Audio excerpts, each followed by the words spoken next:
Boa noite a todos. Que a paz do nosso Mestre Jesus esteja sempre com todos nós, nos inspirando.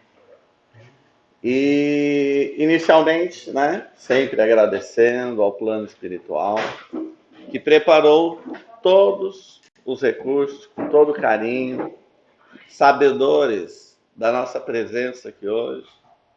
Então, prepararam com muito carinho tudo o que nós precisamos.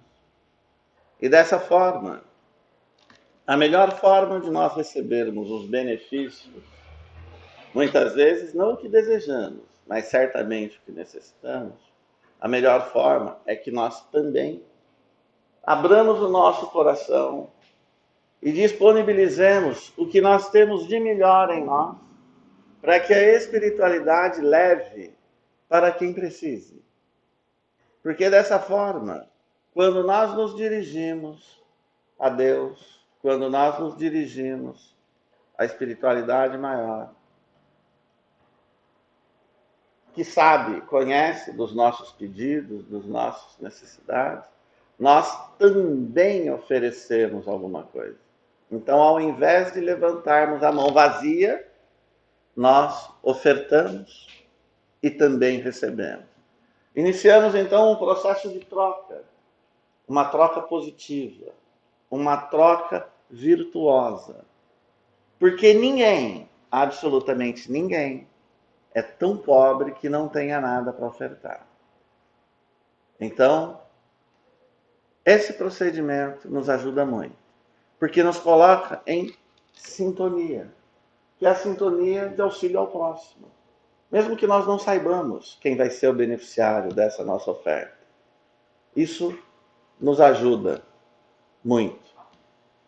Queridos amigos, queridos irmãos, o tema que nós fomos convidados a refletir e trazer para vocês fala a respeito de Saulo de Tarso, conhecido de uma forma geral como Paulo de Tarso, São Paulo para os nossos irmãos católicos, e que, para nós trabalharmos efetivamente o que nós precisamos e que é interessante propor, se eventualmente alguém não conhece a história, em traços rápidos, Saulo de Tarso, jovem rico, poderoso, que foi contemporâneo da época de Jesus,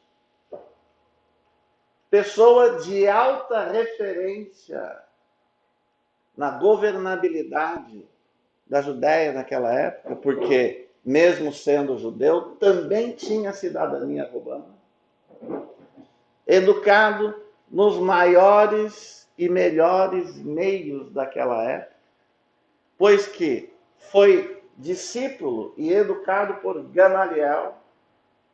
Gamaliel até hoje referenciado e reverenciado dentro da cultura judaica como um dos grandes pensadores e organizadores da própria comunidade judaica. E aí então esse jovem, inteligente, bonito, poderoso, estrategicamente muito bem colocado, hierarquicamente, em nome do judaísmo, que combatia toda e qualquer cultura religiosa diferente com ferocidade, entende que, para desempenhar a sua tarefa, ele deveria perseguir os cristãos. E quando nós falamos que ele perseguia cristãos, na realidade nós estamos exercitando a caridade. Ele, na realidade, matava cristãos. E assim, todo o poder que ele tinha e exercia sobre uma vasta comunidade poderosa e com exército, e com pessoas a seu comando, ele perseguia e aplicava a lei que era o apedrejamento, de tal forma que também fez isso com Estevão, É deste homem que nós vamos falar. É deste homem que nós vamos fazer algumas reflexões para que nós possamos trazer o benefício do ensinamento que Jesus nos dá, também analisando a vida de Saulo, que se torna Paulo. Paulo no mundo cristão. Paulo, o homem renascido e renovado no cristianismo. Mas não foi simplesmente um toque ou um encontro de um dia por outro que o tornou Paulo. Não. Ele precisou descer da alta posição que ele se encontrava, da alta situação de poder em que ele estava, para poder aprender a primeira coisa do ensinamento cristão, que é a humildade. Este homem de alta referência de poder e colocação e riqueza, família importantíssima e destacada, é recolhido na condição de um tecelão. Isso após ter à vista a visão reestabelecida por Ananias. Para quem eventualmente não conhece a história, Saulo estava se dirigindo à cidade onde estava Ananias para matar Ananias. Porque Ananias era um divulgador do cristianismo importante, de destaque. E no caminho, a passagem que muitos conhecem, Saulo se depara com a presença de Jesus, que pergunta a ele: Saulo, por que me persegues? Diante daquela luz, Saulo, que até então entendia que a verdadeira religião, o verdadeiro caminho para Deus, era a religião que ele pregava como única e certa, e que não tolerava a existência ou a coexistência com qualquer outra. Diante de Jesus, percebe e se vê o tamanho do engano. Saulo nada responde. Aliás, Saulo faz apenas uma pergunta: o que desejas de mim? E Jesus fala: procura Ananias, e de lá seguirá o teu caminho. Saulo, como nós sabemos, fica cego nesse encontro. E é conduzido então até a cidade de destino pelos 2 guias que estavam com ele, que haviam percebido uma luz. Haviam visto que Saulo caiu, mas não sabiam o que tinha acontecido. E viram que ele ficou cego depois dessa situação. E tomam-no então como se ele tivesse tido uma crise, um ataque, e ficado até demente. É encaminhado a Ananias, que, avisado espiritualmente, para receber e restituir a visão de Saulo, assim o faz. Qual a primeira lição que nós vemos aí? Saulo pergunta o que para Jesus? O que deseja que eu faça? Ele poderia ter falado: nossa, e agora? O que vai acontecer? Porque ele, diante da presença de Jesus, ele viu e percebeu os erros e os enganos que ele tinha cometido. Ele esteve diante de si mesmo e pôde observar o quão equivocado e enganado ele estava e quão profundo foram os atos dele. Imaginemos nós aqui, cristãos, tendo um filho, a mãe, um pai, irmão ou amigos mortos por alguém, amando de alguém, por serem cristãos. A nossa dor, o nosso sofrimento e o nosso sentimento em relação a essa pessoa também.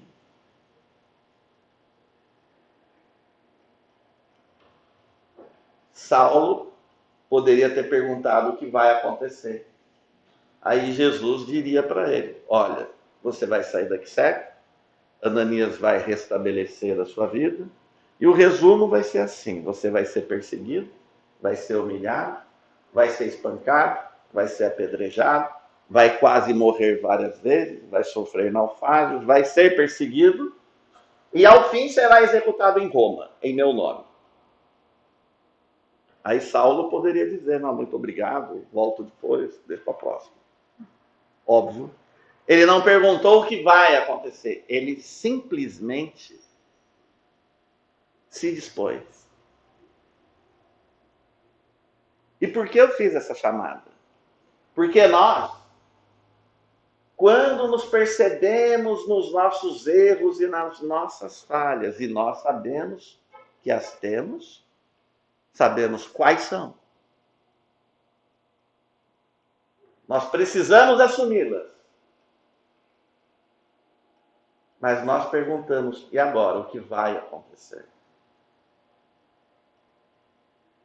É o aprendizado que Saulo nos dá em primeiro lugar. Nós temos erros? Temos. Temos falhas? Temos. Não precisamos ter medo do que vai acontecer. Vamos para frente. Vamos melhorar. Vamos praticar efetivamente o ensinamento cristão em relação uns aos outros, que é um primeiro princípio do relacionamento cristão, é o amai-vos uns aos outros como a si mesmo, mas ninguém ama ninguém sem antes respeitar. Então, primeira coisa, respeitar. Vamos respeitar a todos. Todos, sem exceção. Respeitar não quer dizer andar junto. Caminhar nos mesmos erros, viver os mesmos erros, quer dizer apenas respeito. Quer dizer não julgar. Quer dizer até aproveito a lição do erro do meu irmão para evitar a cometê-lo. Ou até imaginar que talvez na posição dele eu estivesse fazendo pior. E mais, agradecer o esclarecimento cristão que nós temos. Porque se nós não tivéssemos a orientação que temos de forma cristã, se nós não tivéssemos, de alguma forma, os avisos que temos, o que faríamos e o que seríamos? Obedecendo o impulso da nossa primeira vontade, do nosso primeiro instinto. Então nós devemos ser gratos, primeiro, a essa orientação. E não ter medo do futuro. Ele vem. E ele vem para o nosso bem. Assim como veio para o bem e o crescimento moral de Saulo. Que aí então, restituída a visão, desce de toda a estatura e estrutura social, financeira, de poder que ele tinha, para ser um absolutamente ninguém. Porque ele não começou, a partir dali, a fazer oratórias e fazer pregações. Ele não tinha, ele não se sentia preenchido, porque de grande orador que ele foi, no discurso e na pregação anterior aonde inclusive se pregava a raiva, o ódio e a intolerância, ele não tinha vivência da humildade. Por maior que fosse o conhecimento dele, e ele tinha, ele não perdeu o conhecimento, ele perdeu o vento que sobra a vela. Então ele não tinha como desenvolver. Ele teve que se tornar nada para aprender tudo novamente. Nosso ensinamento. Nós devemos descer de tudo aquilo que nós achamos que efetivamente sabemos, para sempre exercitar a possibilidade de ouvir o outro, da percepção do outro, da outra forma, para que nós possamos aprender. E aí, efetivamente, praticar a partir daí, porque nós vamos saber qual é a necessidade e o benefício que podemos dar. E muitas vezes o melhor benefício é orar, encaminhar, compreender, porque às vezes não está no nosso alcance. Então é importante que nós vejamos essa ocorrência e estarmos dispostos sempre a aprender, porque quem sabe tudo está cometendo grandes enganos.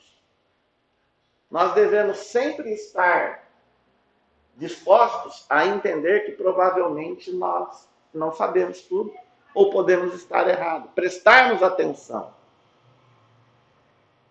Ele passa a viver, então, como um tecelão e vivendo no anonimato e percebendo as dores e os sofrimentos que ele causou, porque ele foi conviver em locais retirados com os cristãos.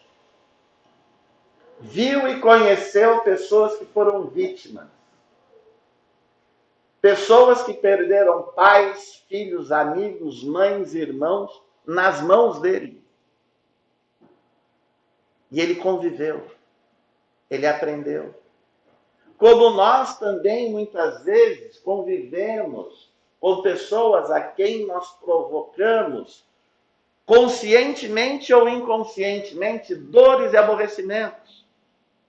Porque muitas vezes falhamos como amigos, falhamos como irmão, falhamos como filho, como filha, como pai, como mãe, como amigo, como profissional.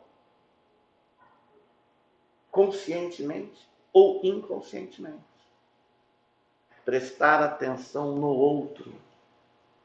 Ver como é a dor do outro. Para sermos cuidadosos até quando temos razão. Porque quando nós temos razão, o orgulho é um perigoso adversário que pode nos induzir a erro. Porque a partir do momento que eu tenho razão, eu posso fazer qualquer coisa e a pessoa que não tem razão, que sofra o que tiver que sofrer. Será que é assim que funciona? Ele presumia-se dono da razão e da certeza. Nós precisamos, então, ter cuidado quando nós nos achamos com a razão, porque mesmo que eventualmente tenhamos razão, não temos o direito de levar dor e sofrimento aos outros.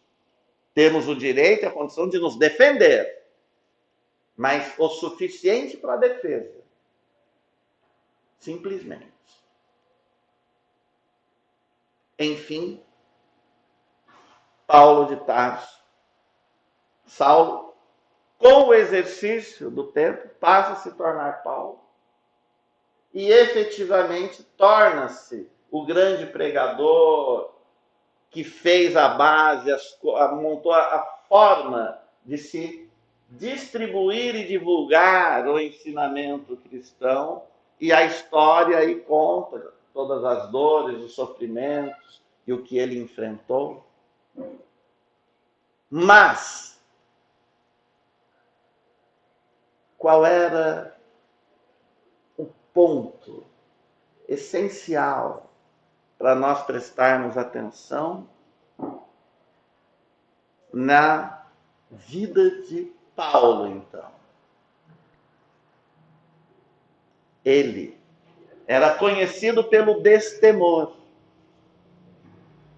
E esse destemor não estava consolidado, não estava fundado no arrependimento pelos erros que ele tinha cometido, mas estava fundado na sintonia que ele passou a exercer ao atuar conforme o ensinamento cristão de amor ao próximo. Portanto, nós também, por mais que sejamos imperfeitos, por mais que ainda tenhamos ignorância e precisamos esclarecer em alguns fatos, nós podemos ter, sim, a certeza e a segurança de exercermos a nossa vida pautada no ensinamento cristão sem receio. Por quê? Porque nós vamos estar em sintonia. E quando nós estamos em sintonia com a espiritualidade maior, quando nós estamos em sintonia com Deus, quando nós estamos em sintonia com Jesus, não em favor da vaidade, não em favor da ganância, não em favor da projeção social, mas forças fantásticas se mobilizam em nosso favor, em favor do nosso progresso, em favor do progresso daqueles que nos cercam, porque nós estamos trabalhando não em função de nós, nós estamos trabalhando em função de todos, de nós e daqueles que nos cercam. Paulo, ele estava trabalhando para ele, para deixar de ser o grande ícone, a grande referência judaica, para passar a ser a grande referência cristã? Não. O fato dele se tornar uma referência cristã foi consequência do trabalho bem feito e em sintonia com o ensinamento cristão. Mas ele não fez isso em nome dele, para ele se tornar. Ele fez, isso foi uma consequência do esforço e do trabalho para que ele levasse e divulgasse aos outros a mesma informação e o mesmo conhecimento que ele recebeu.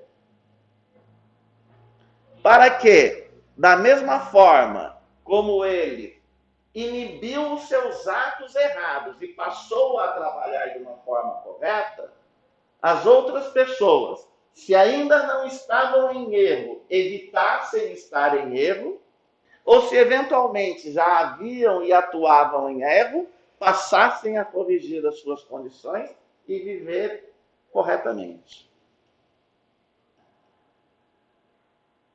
Em função desse trabalho bem feito, que a consequência foi a projeção. Então nós devemos estar atentos e sermos diligentes no sentido de sermos úteis aos outros. A eventual projeção, eventual reconhecimento que nós eventualmente tenhamos, tem que ser no máximo consequência de um trabalho bem feito. Mas o objetivo do trabalho não é o enaltecimento próprio, mas é repartir uns com os outros o benefício que nós recebemos. Que é o que o Diego comentou aqui da caridade moral. Caridade moral. Quando Jesus nos falou que a luz não foi acesa para ficar embaixo da mesa, e sim para iluminar, clarear a todos. A luz não nos pertence. O conhecimento que eventualmente nós recebemos não nos pertence. ele deve ser distribuído, deve ser compartilhado. Dentro da nossa casa, com os nossos filhos, com os nossos pais, com os nossos irmãos, netos, amigos, parentes, com aqueles que nos cercam. E não pelo que nós pregamos em palavras, mas por aquilo que nós praticamos nos atos.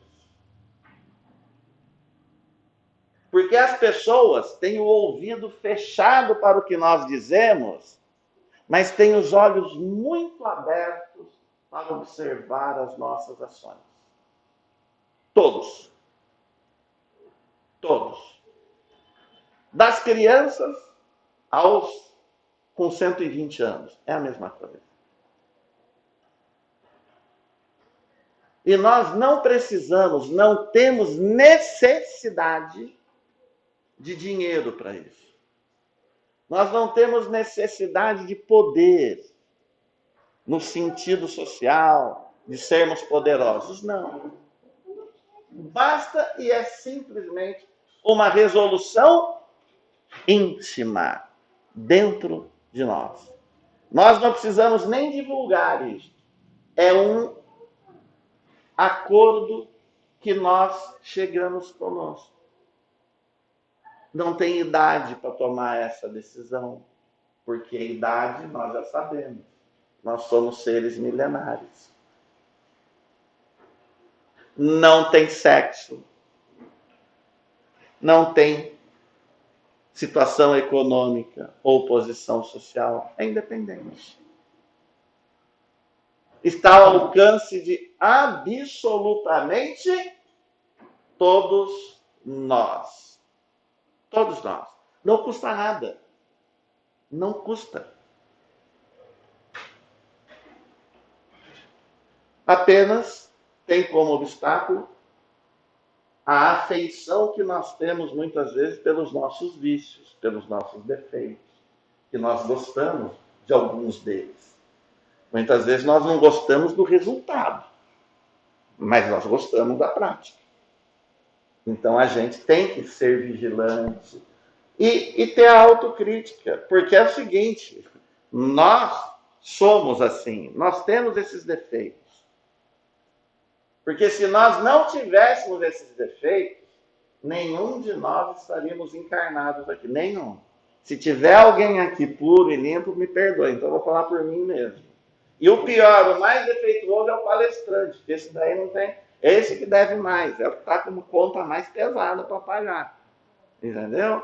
Então isso, gente, é para que a gente, na vida de Paulo de Tarso, não é a história dele só, mas é que o que ele fez está ao nosso alcance. Está ao nosso alcance. Ah, mas eu sou uma pessoa pobre, simples, mal sei ler e escrever, não tenho dinheiro. Não tem problema. Não tem problema. Não tem problema. Ah, não, mas eu sou rico, poderoso, não tenho tempo para isso. Tem, querido, porque você não é que você não vai precisar largar, é viver a sua vida de forma cristã. Mesmo no teu trabalho, na tua casa, na tua escola, nos teus amigos, na sua relação social, sempre. Você sempre pode ser um instrumento cristão em qualquer lugar. Ah, mas eu eventualmente tenho uma atividade meio diferente. Não tem problema também. Em todo lugar tem almas precisando do benefício cristão. Todos. Todos. Uma passagem de um livro que não tem a ver com este, mas tem com isso que eu estou dizendo. Eventualmente, não sei se vocês leram um livro, ou quem leu, um livro de André Luiz chamado Sexo e Destino. O cidadão, ele, na espiritualidade, dirigente, coordenador de áreas, tinha um status dentro da espiritualidade. A filha dele encarnada, em situação já de doença avançada, podendo desencarnar, quando ele vem à Terra, junto com outros dirigentes, encontra o genro, marido da filha, numa casa noturna. Aí, então, ele esquece a evolução dele e parte de soco e pontapé em cima do genro. O genro sente aquele mal-estar, porque o tal. Daquele ambiente vem uma senhora e fala: meu irmão, não é assim que nós vamos ajudar esse irmão. Acalma ele, retira ele dali. Então, até ali, naquele local, há pessoas em nome do Cristo, trabalhando, cuidando, zelando daquelas almas que estão lá. Que são almas como nós, irmãos como nós, pessoas. Então, em determinados momentos, é difícil você se reconhecer irmão de alguém que comete um ato brutal, uma coisa aterrorizante. A gente gela, a gente fica chateado de respirar o mesmo ar que essa pessoa. Mas ele é irmão. Muitas vezes está cometendo um ato que nós já cometemos lá atrás. E nós estamos julgando, mas devemos perguntar: como será que eu quero ser julgado? Porque, queridos irmãos, volto à mesma questão de antes. Quando nós olhamos para dentro de nós, vemos os nossos defeitos e nos dispomos a corrigi-los, não adianta olhar para eu sou assim, então deixa, eu não vou fazer nada para melhorar. Então você não vai melhorar mesmo, mas a conta vem, ela é complicada. Não, vou melhorar. Ótimo, melhor. Mas como eu sei que eu tenho os meus defeitos, minhas imperfeições, meus vícios, eu paro de julgar o outro, porque sei que se ele está na mesma condição que eu, ele também está fazendo a mesma força que eu para melhorar. Então eu respeito, é a hora do respeito que ele entra e fala: não, nós estamos juntos, estamos remando juntos, somos parceiros da mesma jornada e estamos aqui. Então melhora a situação. Ou um outro exercício aqui para quem tem filho ou filha, olha para aquela pessoa e fala: como eu agiria se fosse meu filho ou minha filha? Transfere a situação de filiação. Você já melhora um pouco. É difícil, porque nós somos criaturas difíceis. Nós erramos muito, para não dizer que os outros erram. Nós, então, quando você liga lá a televisão, que não é muito bom, né? Vai que você estava passando na sala e viu o noticiário.